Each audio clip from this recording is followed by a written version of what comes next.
계양 지역 역사 문화 분야의 수건 사업이었던 계양산성 국가사적 지정 도전이 또다시 좌절됐습니다. 지난해 학술대회를 비롯해 고증을 위한 보건 사업도 함께 진행됐었는데요. 이유가 대체 무엇이었을까요? 취재기자와 함께 짚어봅니다. 스튜디오에 이정하 기자 나와 있습니다. 네, 계양산성 국가사적 도전이 결국 또 좌절됐습니다. 어떻게 된 건가요? 네, 그렇습니다. 앞서 앵커께서 이야기한 것처럼 계양산성의 국가사적 지정 도전이 두 번째 좌절을 맛봤습니다. 문화재청은 지난달 10일 국립고궁박물관에서 열린 사적분과 문화재위원회에서 계양산성의 사적 지정의 보류 결정이 내려졌다고 밝혔습니다. 계양산성의 사적 지정에 제동이 걸린 건 지난 2017년 12월 이후 이번이 두 번째입니다. 예, 이번이 두 번째 재도전이었던 건데 또다시 실패를 하게 된 이유가 뭔가요? 네, 이 부분도 지난번과 다르지 않습니다. 계양산성의 초축 시기가 여전히 명확하지 않다는 문화재위원들의 의견이 제시된 건데요. 예. 계양산성의 축성 시기를 정확하게 밝히지 못한다는 점에서 당장 사적으로 지정을 하기에는 한계가 보인다는 겁니다. 회의에서 나온 종합 의견들을 조금 더 보면요. 사적 가치에 관한 유사성과 특이성이 먼저 정리가 돼야 한다. 또 시대적 산성의 의미와 계양산성만의 특징이 제시될 필요가 있다.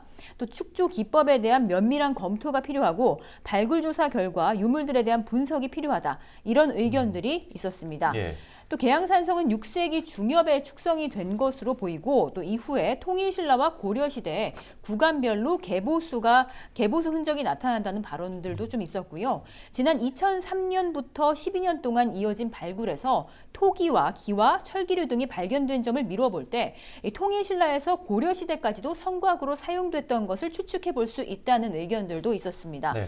하지만 그럼에도 불구하고 앞서 7차례에 걸쳐 진행된 발굴 조사에서도 명확한 시기가 특정되지 않았다면서 성곽의 80% 정도가 훼손된 만큼 추가적인 조사와 고증을 거쳐서 실체를 밝힐 필요가 있다고 덧붙였습니다. 네, 그렇군요. 그럼 이제 계양산성 국가사적 도전의 꿈은 완전히 좌절된 겁니까? 그렇지는 않아 보입니다. 이 계양군은 쉽게 포기를 하지 않을 것으로 보이는데요.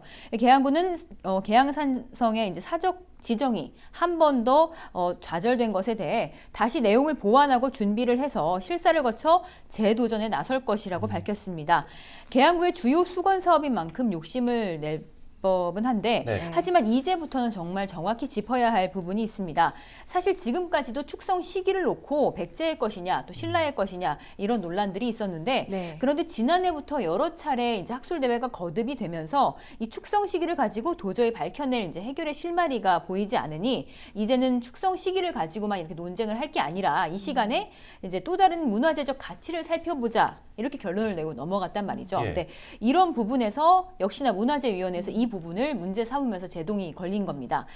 이제는 특정 시기를 고증하지 않고서는 국가사적 도전을 한다고만 하는 것은 다소 무리가 있어 보이는데요. 네. 이 축조된 시기를 명확하게 밝혀내지 못하는 이상 재도전을 한다고 해도 지금과 다른 결과가 나올 것이라고는 사실 기대하기 힘들 것 같아요. 예. 그래서 다시 재도전의 의지를 밝힌 만큼 어떤 부분이 미비했는지 이 국가사적으로 한 단계 더 발돋움하기 위해서는 정말 어떤 부분이 확충이 돼야 하는지 판단과 고민이 필요한 시기가 아닐까 생각을 합니다. 이번 계양산성 국가사적 도전과 관련한 이제 더 깊은 내용은 이후에 취재를 해서 한 번 더 보도를 하는 것으로 하겠습니다. 예, 알겠습니다. 오늘 계양산성과 관련된 얘기는 여기까지 듣도록 하겠습니다. 이정화 기자 수고하셨습니다.